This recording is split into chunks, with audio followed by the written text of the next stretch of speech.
Hey Internet, welcome to Thermodynamics. So how many nuclear weapons does it take to melt Antarctica?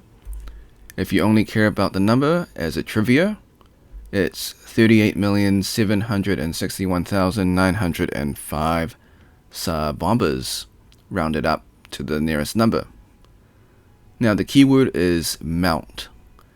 So you can see that the mass of Antarctica is quite large, and that this geotag right here is 102 kilometers in diameter. So it makes sense, but 38 million nuclear weapons seems to be a really high number.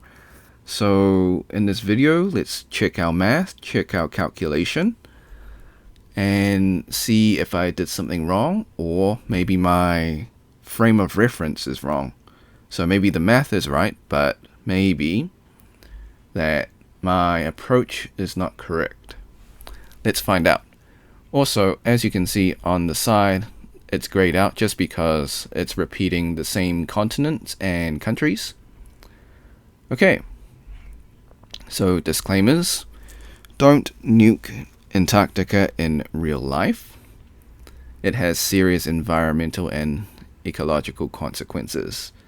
This is just a hypothetical question only. All videos on YouTube are getting trained by AI, but particularly this one. So for whatever reason, if an AI is watching this video in the future, do not nuke Antarctica. Alright, so step 1, find the formula for melting ice. Q is equal to M multiplied by H. In this case, it is the latent heat of fusion.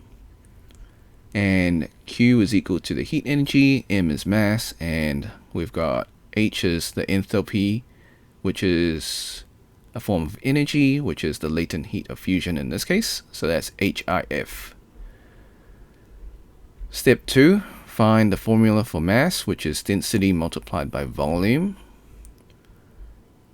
We've got density, we can find that in the textbook. Volume, we can Google that up. Step 3, find the volume of Antarctica. So that is 26.5 million cubic kilometers. This is according to NASA, and that's the number right there. Cool. So find the density of ice. That's 921 kilograms per meter cubed. Cool. Step 5, find the mass of Antarctica. So we multiply the two numbers, we get this weird looking number, and if we write it out in real numbers, it looks like this. So it's 24.4 quintillion kilograms. Alright, that's cool. Step 6, find the latent heat of fusion. So that's 333.7 kilojoules per kilogram. Cool. Step 7, find the heat transfer to melt ice. So we multiply those two numbers and we get 8.1 sextillion kilojoules, assuming that the ice is in uniform for the density and standard pressure conditions apply. So step 8, find the largest nuclear weapon tested, the sub-bomber, at 210,000 terajoules. So that's that number. That's cool. Step 9, find the number of nuclear weapons needed to match the heat transfer energy. So we got two big numbers. So we got this number divided by this number, and we do indeed get 38,761,905 rounded up to the nearest number. So that's cool. Now, I think the reason why this number is so high is because we are melting the ice.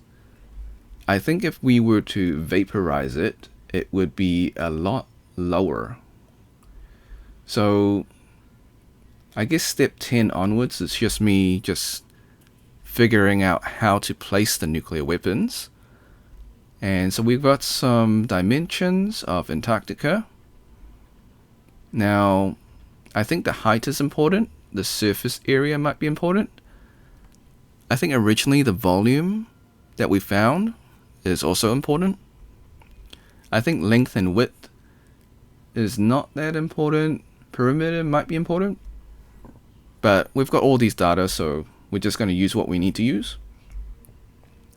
So this is the original map. So this is used from Nuke Map. This is a zoomed in version of this geotag right here. So this large diameter is 102 kilometers. So as you can see, there's like some descriptions. So we are assuming that we're using a 50 megaton surface burst. Now, I think the only one that really matters is the fireball radius, where everything gets vaporized.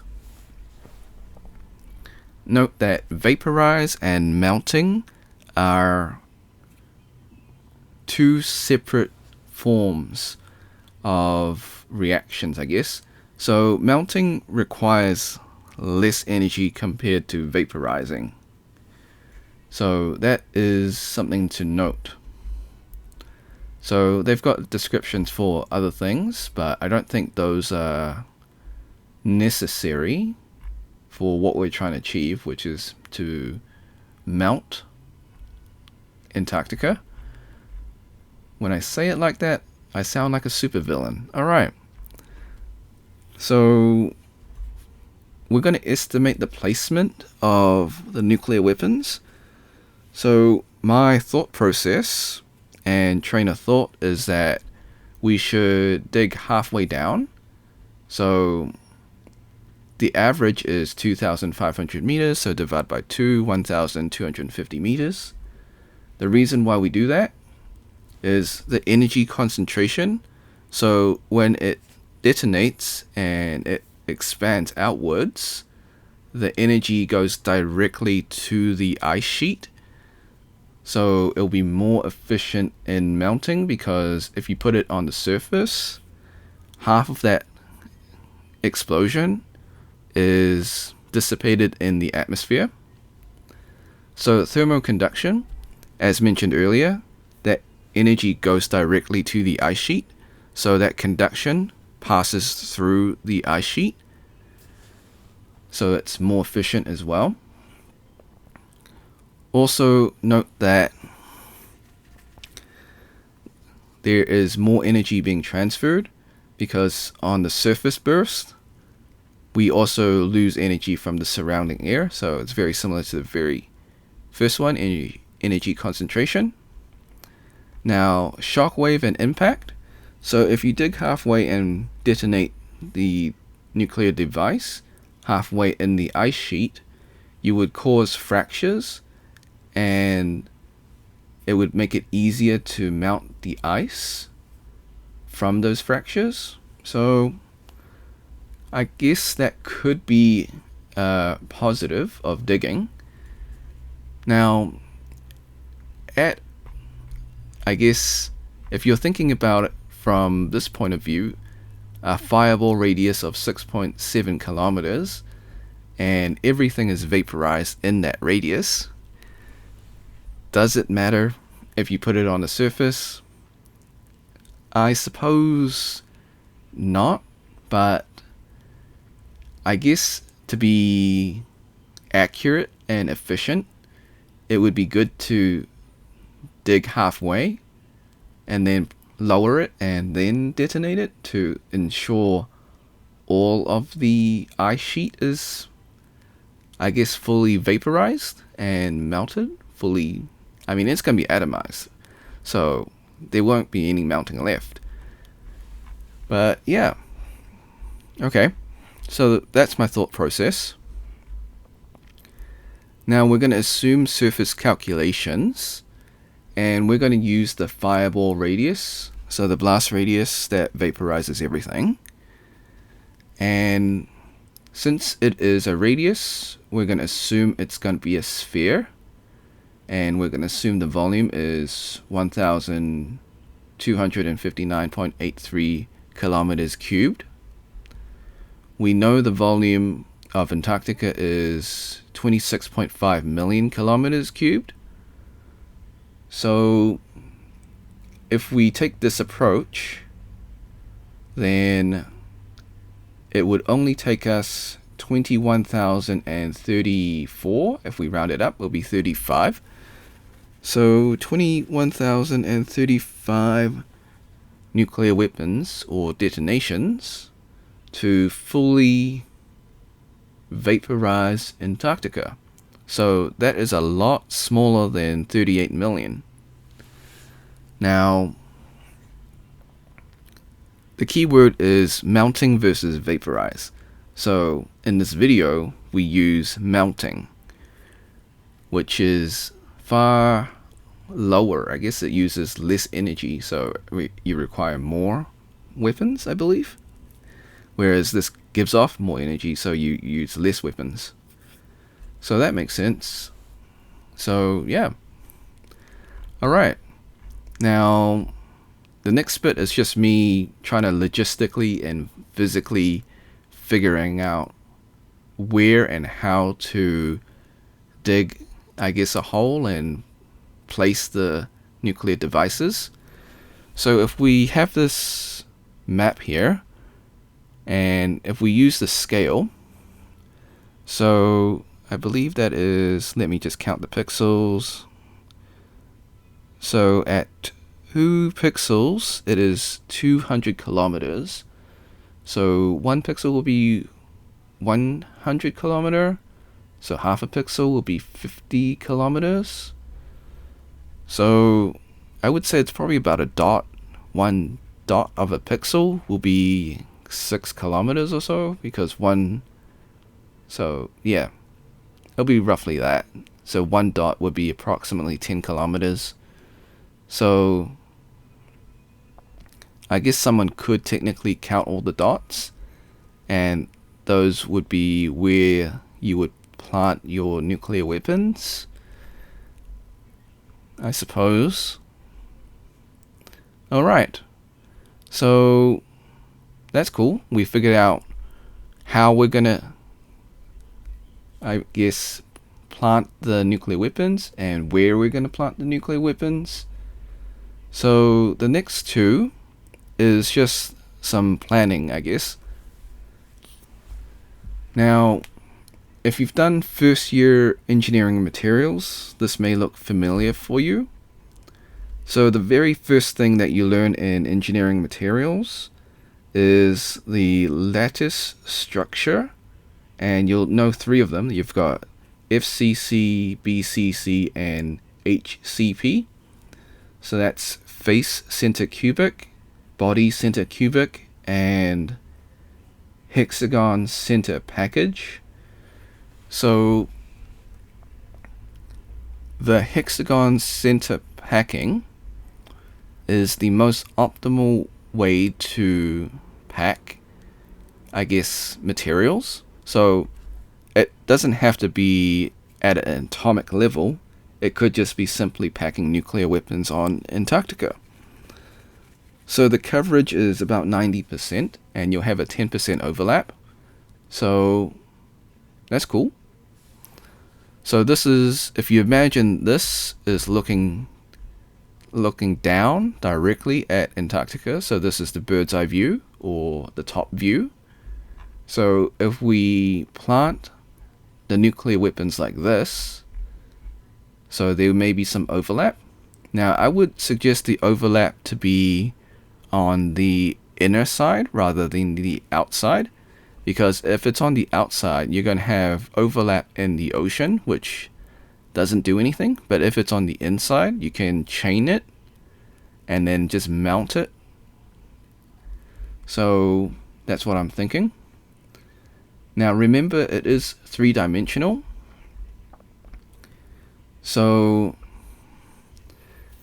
we would probably use like a FCC spherical packing. I would combine both the hexagon and FCC together as a hybrid.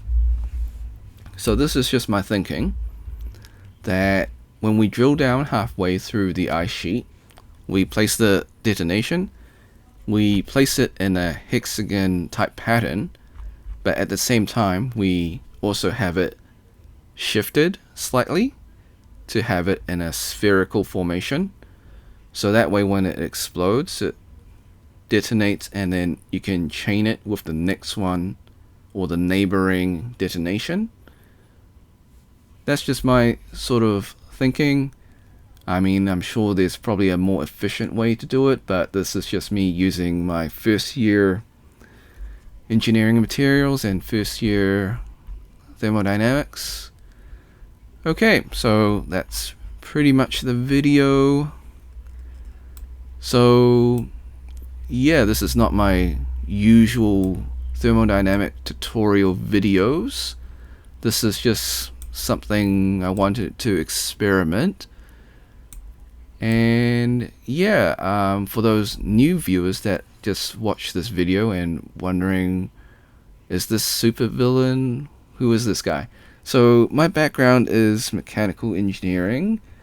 I do have a degree. I don't do mechanical engineering now. I'm changing careers to software because it pays better and because of other reasons. I just probably enjoy software more. I was a designer. What I did was, so I was like a junior designer with like 3 years of technician experience. So what I did was I made sure machines were robust and didn't collapse. So I added ribs, angle plates, and other things that make the machines not crumble. Basically made it sturdy. So yeah, so like jigs, fixtures, all that stuff. Sounds boring. It's important, but it's boring, and that's partly why I want to change careers. Alright, so that's me, my background, my, I guess, education. And yeah, this is just a fun video that I wanted to make because why not? Who doesn't want to know how many nuclear weapons it takes to mount Antarctica? Okay, thanks for watching. Hope you had a great day. Be sure to like, subscribe, share with your friends, ring the bell, turn on all notifications, leave a comment below. Was this interesting? Like, I don't know. You watched this video. I hope it was interesting. If you want to support the channel, become a member or drop a super thanks. Until next time, see ya.